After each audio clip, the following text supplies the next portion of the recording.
ஐயன் வள்ளுவர் சிலை, இன்னொரு பகுதியில் வந்து விவேகானந்தருடைய பாறை, ரெண்டையும் இணைக்கிறது தான் அந்த கண்ணாடி பாலம். அதை பற்றி நான் சட்டமன்றத்தில் விரிவாகலாம் நான் சொல்லியிருக்கிறேன். அது ஏறத்தாழ 37 கோடி ரூபாய் திட்ட மதிப்பீட்டில் உருவாக்கப்பட்ட ஒரு பாலம். அந்த பாலத்தினுடைய ஒப்பந்தத்தில் என்ன ஒப்பந்தம் போட்டிருக்கிறோன்னு கேட்டிங்கன்னா, இந்த கட்டி முடித்த ஒப்பந்ததாரர்கள் 10 ஆண்டுக்கு மெயின்டெனன்ஸ் அவங்களே பண்ணிக்கணும், பராமரிப்பு அவங்களே பண்ணிக்கணும்.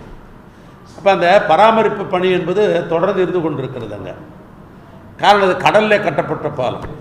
இப்போ கடலில் என்ன ஆகும், உப்பு காற்று அடிக்கும், சீற்றங்கள் அதிகமாக இருக்கும், காற்றினுடைய வேகம் அதிகமாக இருக்கும். ஆனால் பராமரிப்புன்ற அந்த பார்க்குற பொழுது அந்த பாலத்தை அமைத்திருக்கிற இணைப்புகளில் வந்து போல்டு நட்டுலாம் இருக்கும். அதுமாதிரி உப்பு காற்று அடிக்கும்பொழுது எவ்வளோ தரமான நம்முடைய வண்ணப்பூச்சிகள் பெயிண்ட் அடித்தாலும் கூட அது மெருகு குலையாமல் இருக்க வேண்டும் என்று சொன்னால் பராமரிப்பு கண்டினியூஷனாக இருக்கும். அந்த அடிப்படையில் ஆண்டுக்கு ஒரு முறை இந்த பராமரிப்பு என்பது 10 ஆண்டு காலத்துக்கு நான் கொடுக்குறோம். அந்த பராமரிப்பு பணியில் ஈடுபடுகின்ற அந்த ஒப்பந்ததாரர் அவர் அங்கேயே இருக்கிறார், ஏதோ கட்டி முடிச்சுன்னு வெளியே போகலை, அவர் அங்கேயே இருக்கிறார். எப்போ போனால் அவர் பார்க்கலாம். நாம் இந்த 2 பகுதியினுடைய பாலத்தை இணைக்கிற மேலே இருக்கிற தூண், அந்த தூணை வந்து ஒரு செக் பண்ணணும், அந்த போல்டு நட்டெல்லாம் செக் பண்ணணும் என்ற அடிப்படையில் அந்த பராமரிப்பு பணியை பார்த்து கொண்ட ஒப்பந்ததாரர் மேலே ஏறி செக் பண்ணுறார். செக் பண்ணும்போது ஒரு சுத்தியல் அந்த தெரியல அதையும் தவறி வந்து கீழே நேரடியாக விழுது.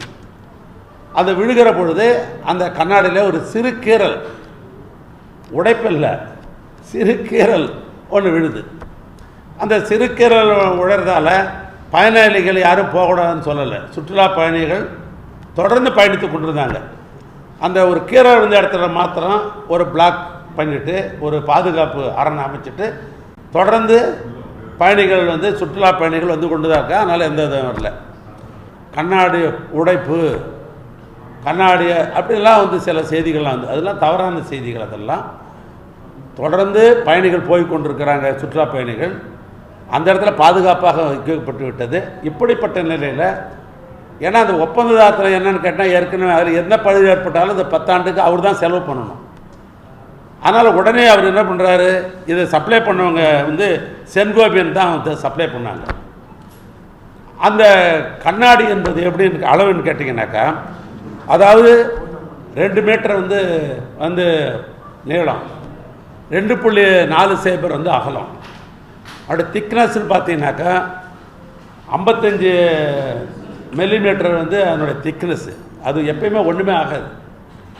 குறிப்பாக அந்த இடத்துல நான் சொல்கிற இந்த 2 மீட்டர் வந்து நீளம், 2.4 சைபர் அகலம், அப்படியே தாங்கும் திறன் எடுத்து கிலோ கணக்குன்னு பார்த்தீங்கன்னா 2500 கிலோ வந்து தாங்கும் திறன் கொண்டது. மனித வளன்னு பார்த்தீங்கன்னா 35 பேர் அதில் நிற்கலாம். 35 பேர் அள்ளினா கூட அந்த கண்ணாடிக்கு ஒன்றும் ஆகாது. அதனுடைய தாங்கும் திறன் அந்தளவுக்கு வலுவாக தரமாக இருக்கிறது.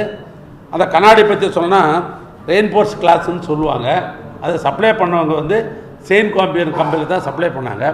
இப்போ உடனே என்ன பண்ணார் ஒப்பந்ததாரர், எங்களுடைய பொறியாளர் கோட்டை பொறியாளர் இன்ஃபார்ம் பண்ணிவிட்டு உடனே அந்த கம்பெனிக்கு வந்து ஃபோன் போட்டு அந்த கண்ணாடி இலை பாலம் வேணும்னு சொன்ன உடனே அவங்க திரும்பவும் அந்த கண்ணாடி பாலம் கொடுக்கப்பட்டு இப்போ இந்த 8-9 அன்று இரவே, ஏன்னா அது நம்ம ஒன்று கண்ணாடி எடுத்துகிட்டு அப்படி போகிறதுலாம் இல்லை, அதுக்கு டெக்னாலஜி இருக்குது, அதுக்கான மிஷின் தனியாக இருக்குது. அதனால் அந்த கம்ப்ரஸ் மிஷின், அது இந்த கம்ப்ரஸ் மிஷினை பயன்படுத்தி அந்த கண்ணாடி பாலத்தை மீண்டும் அந்த எந்த இடத்துல அந்த கீரல் விழுந்தது பார் அதை எடுத்து ரிமூவ் பண்ணிவிட்டு கண்ணாடியை வச்சாச்சு. இந்த கண்ணாடி வைக்கிறதே அந்த கீரல் பாலம் இருந்தது. அது மேலே பாதசாரிகள் சுற்றுலா பயணிகள் நடந்துன்னு தான் இருந்தாங்க. அதனால் அதில் எந்த விதமான பயமும் தேவை கிடையாது, எந்த அச்சமும் தேவையில்லை. எப்பொழுதும் பயணிகள் போகிறவங்க சுற்றுலா பயணிகள் போய் கொண்டு தான் இருக்கிறாங்க. பிளே ஸ்டோர் மற்றும் ஆப் ஸ்டோரில் இருந்து பாலிமர் செயலியை QR கோடு மூலம் பதிவிறக்கம் செய்யுங்கள். செய்திகளை உடனுக்குடன் பெறுங்கள்.